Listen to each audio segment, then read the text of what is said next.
Assalamualaikum warahmatullahi wabarakatuh. Alhamdulillahirabbil alamin. Wabihi nasta'in wa ala umuri dunya waddin. Wassalatu wassalamu ala asyrafil anbiya'i wal mursalin wa ala alihi wa sahbihi ajma'in.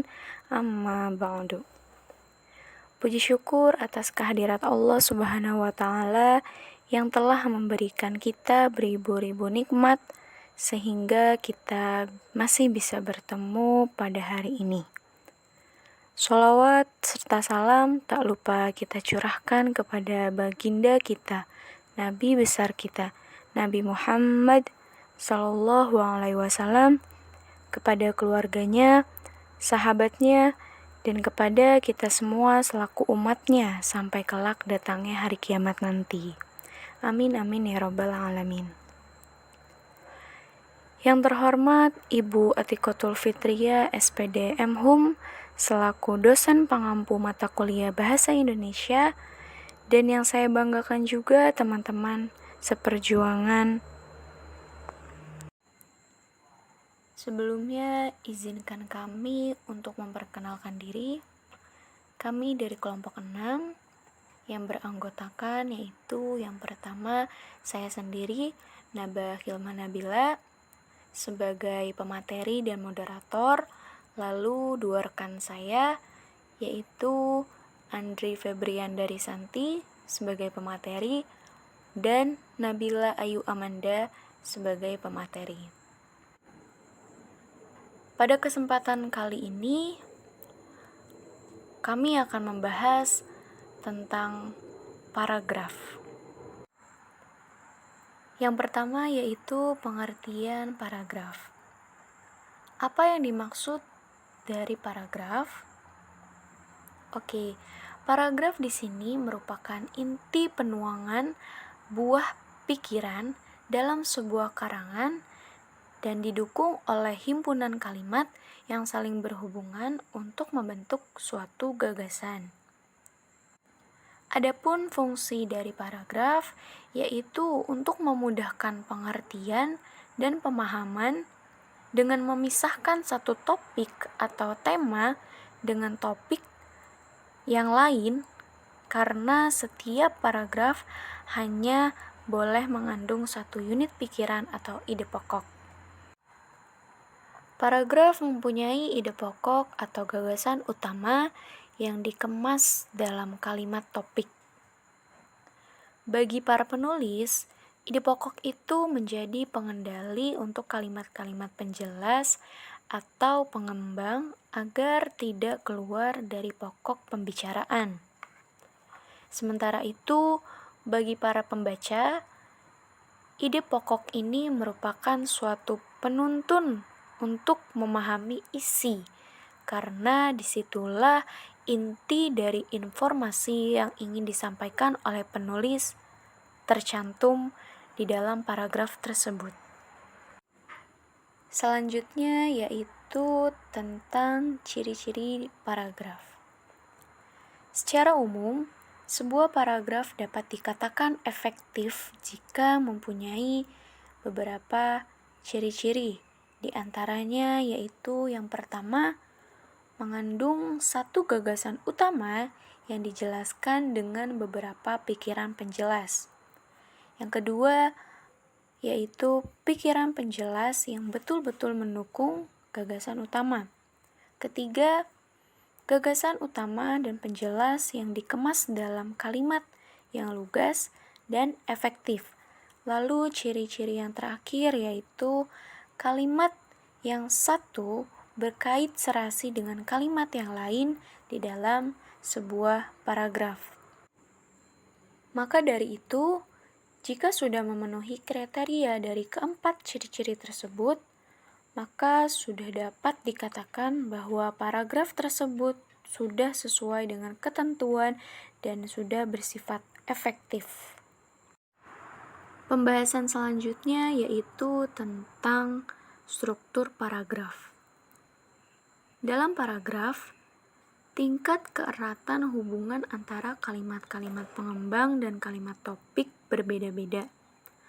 ada kalimat-kalimat pengembang yang langsung menjelaskan antara kalimat topiknya atau biasa disebut dengan kalimat pengembang langsung, dan ada pula kalimat-kalimat pengembang yang tidak secara langsung menjelaskan kalimat topiknya atau biasa disebut dengan kalimat pengembang tak langsung. Banyaknya kalimat pengembang langsung dan pengembang tak langsung sangat bergantung pada luas dan sempitnya cakupan informasi yang terdapat pada kalimat topiknya. Secara hierarki, hubungan antara kalimat topik dan kalimat-kalimat pengembangnya yaitu yang pertama kalimat topik, lalu kalimat pengembang langsung, lalu kalimat pengembang tak langsung. Itu merupakan hubungan antara kalimat topik dan kalimat-kalimat pengembangnya. Dalam membuat paragraf, sangat perlu diperhatikan konsep hierarki tersebut. Kalimat topik hendaknya selalu diikuti dengan kalimat pengembang langsung. Seandainya perlu ada kalimat pengembang tidak langsung, maka tempatnya harus sesudah kalimat pengembang langsung. Berikut struktur paragraf yang hierarki tersebut jelaskan. Yang pertama yaitu ada kalimat topik dengan kalimat pengembang langsung. Yang kedua yaitu kalimat topik, lalu kalimat pengembang langsung, lalu diikuti langsung oleh kalimat pengembang tak langsung. Lalu yang ketiga ada kalimat pengembang langsung, kemudian diikuti oleh kalimat topik. Dan yang terakhir yaitu kalimat pengembang tak langsung, diikuti oleh kalimat pengembang langsung, dan diikuti lagi oleh kalimat topik. Lalu memasuki materi selanjutnya yaitu jenis-jenis paragraf. Jenis-jenis paragraf ini dibagi lagi berdasarkan beberapa hal. Berdasarkan pola penalaran, pengelompokan paragraf didasarkan pada penempatan gagasan utama. Berdasarkan letak gagasan utama itu, paragraf dapat dibedakan atas paragraf deduktif, induktif, deduktif-induktif, ineratif, dan ide pokok menyebar. Paragraf induktif adalah paragraf yang kalimat topiknya terdapat pada bagian akhir. Pada umumnya, paragraf induktif diawali dengan penyebutan peristiwa-peristiwa khusus yang berfungsi sebagai penjelas dan merupakan pendukung gagasan utama, dan kemudian menarik kesimpulan berdasarkan peristiwa-peristiwa khusus itu. Untuk menjaga koherensi antar kalimat dalam paragraf, dalam perumusan kalimat simpulan, itu acap digunakan konjungsi penumpu kalimat yang sekaligus berfungsi sebagai konjungsi antar kalimat. Kata atau frasa yang biasa digunakan sebagai penumpu kalimat simpulan itu adalah jadi, akhirnya, akibatnya, oleh karena itu, maka dari itu, berdasarkan uraian di atas, dan dengan demikian. Karena fungsinya sebagai penumpu kalimat, kata-kata tersebut diletakkan di awal kalimat dan tentu saja harus diawali dengan huruf kapital. Karena fungsinya juga sebagai konjungsi antar kalimat, kata-kata tersebut harus diikuti tanda baca koma. Selanjutnya ada paragraf deduktif. Paragraf deduktif adalah paragraf yang ide pokok atau gagasan utamanya terletak di awal paragraf dan diikuti oleh kalimat-kalimat penjelas untuk mendukung gagasan utama. Ide pokok atau gagasan utama berupa pernyataan umum yang dikemas dalam kalimat topik. Kalimat topik itu kemudian diikuti oleh kalimat-kalimat pengembang yang berfungsi memperjelas informasi yang ada dalam kalimat topiknya. Yang ketiga ada paragraf deduktif-induktif. Paragraf deduktif-induktif adalah paragraf yang kalimat topiknya terdapat pada bagian awal dan akhir paragraf.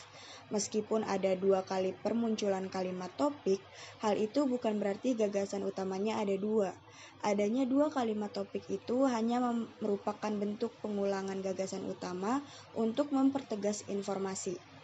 Paragraf dengan pola ini dimulai dari pernyataan yang bersifat umum, diikuti dengan pernyataan-pernyataan yang bersifat khusus sebagai penjelas, dan diakhiri dengan pernyataan umum lagi yang merupakan pengulangan gagasan utama.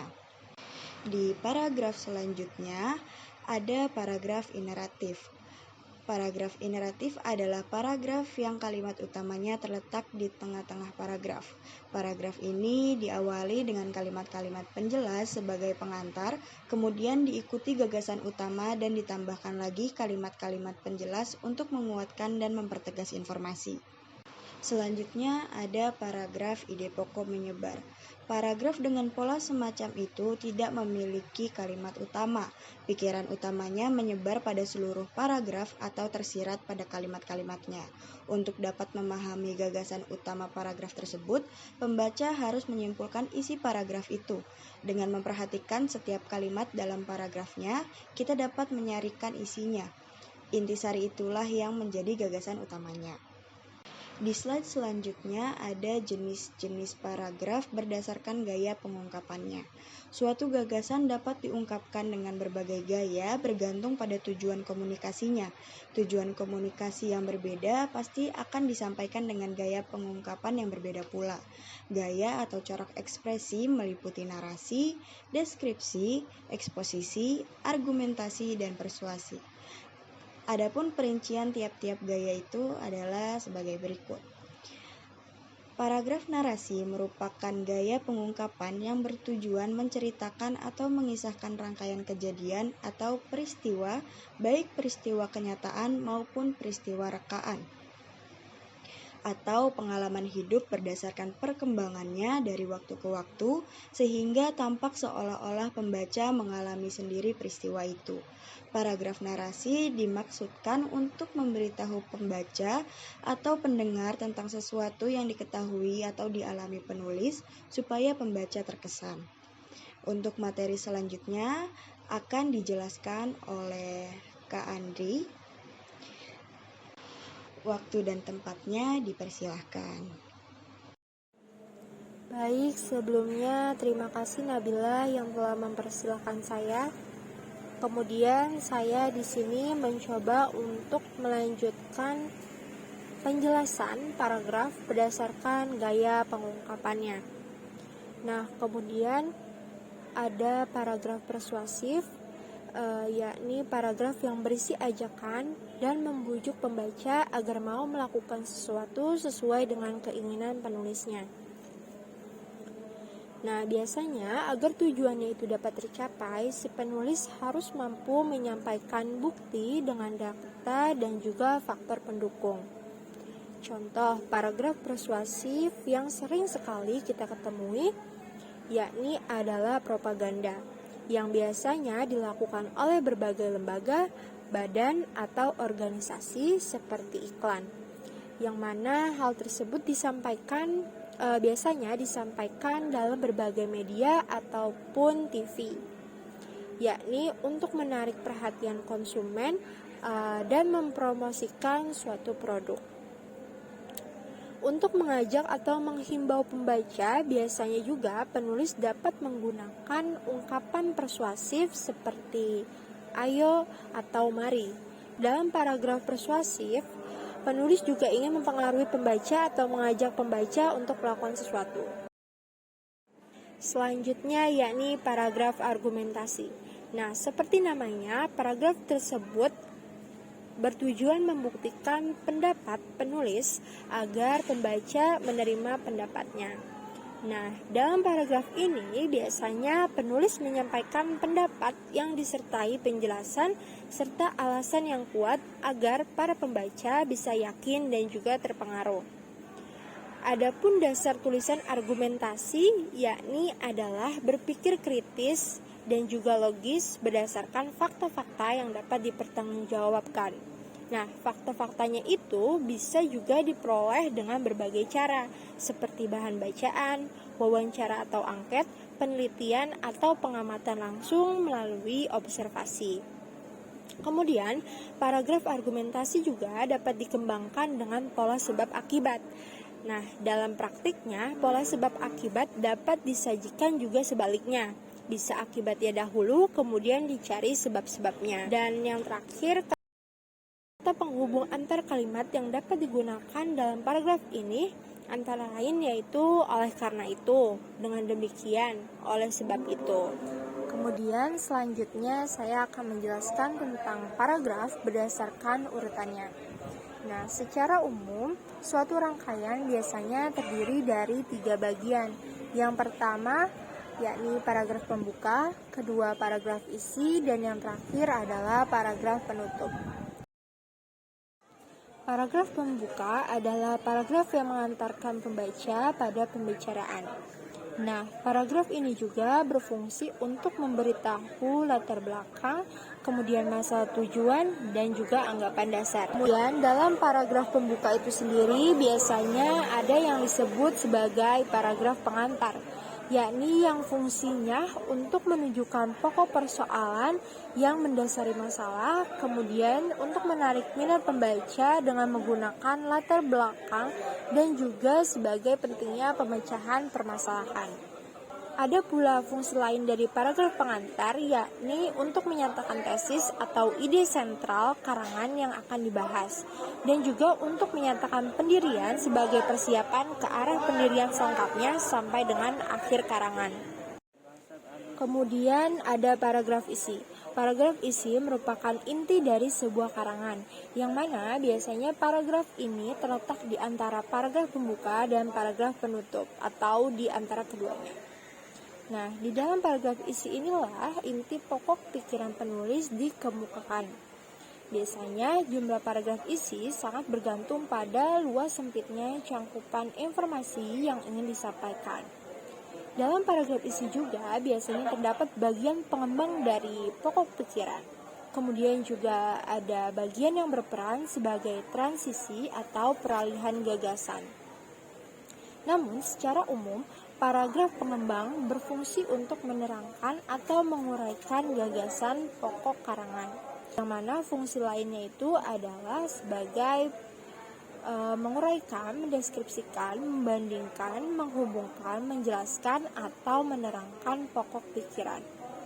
Nah, yang pada intinya, paragraf ini itu berfungsi untuk menolak atau mendukung konsep yang berupa alasan, argumentasi dalam kurung pembuktian, contoh, fakta, atau perincian lainnya. Kemudian yang terakhir yakni paragraf penutup, yakni merupakan simpulan dari pokok-pokok pikiran dalam paragraf isi. Nah, biasanya tujuan penyajian paragraf penutup ini adalah agar apa yang tertuang dalam paragraf-paragraf sebelumnya terkesan mendalam di benak pembaca. Secara umum juga, fungsi paragraf penutup itu dapat disimpulkan sebagaimana berikut. Yang pertama, paragraf penutup menunjukkan bahwa karangan sudah selesai. Kemudian yang kedua, paragraf ini mengingatkan atau menegaskan kembali kepada pembaca akan pentingnya pokok pembahasan. Kemudian yang ketiga, paragraf ini berupaya untuk memuaskan pembaca untuk mendapatkan pandangan yang baru. Yang keempat, paragraf ini menyajikan simpulan. Kemudian, dalam menutup sebuah karangan juga, kita dapat memberikan kesan yang kuat kepada pembaca, sebagaimana seperti menegaskan kembali tesis atau ide pokok karangan dengan kata-kata lain. Kemudian, kita juga bisa meringkas atau merangkum gagasan-gagasan penting yang telah disampaikan. Kemudian, kita juga bisa memberikan kesimpulan, saran, dan juga proyeksi masa depan. Dan yang terakhir, kita juga bisa memberikan pernyataan yang tegas dan juga kesan yang mendalam. Mungkin cukup sekian yang dapat saya sampaikan, kurang lebihnya mohon dimaafkan. Kemudian saya akan kembalikan kepada moderator. Sebagai bagian dari penutup, saya ingin mengutip pernyataan terkenal dari Abdullah Gymnastiar. Beliau mengatakan bahwa orang berilmu pengetahuan itu ibarat gula yang mengundang banyak semut. Dia menjadi cahaya bagi dirinya dan sekelilingnya. Oleh karena itu, kita sebagai insan yang berintelektual harus terus menuntut ilmu, bahkan sampai akhir hayat. Karena banyak sekali manfaat yang bisa didapatkan dari hal tersebut. Naik delman pergi ke kota. Jangan lupa membeli alpukat. Demikian presentasi kita. Semoga bisa bermanfaat. Kurang lebihnya mohon maaf. Sekian, terima kasih. Wassalamualaikum warahmatullahi wabarakatuh.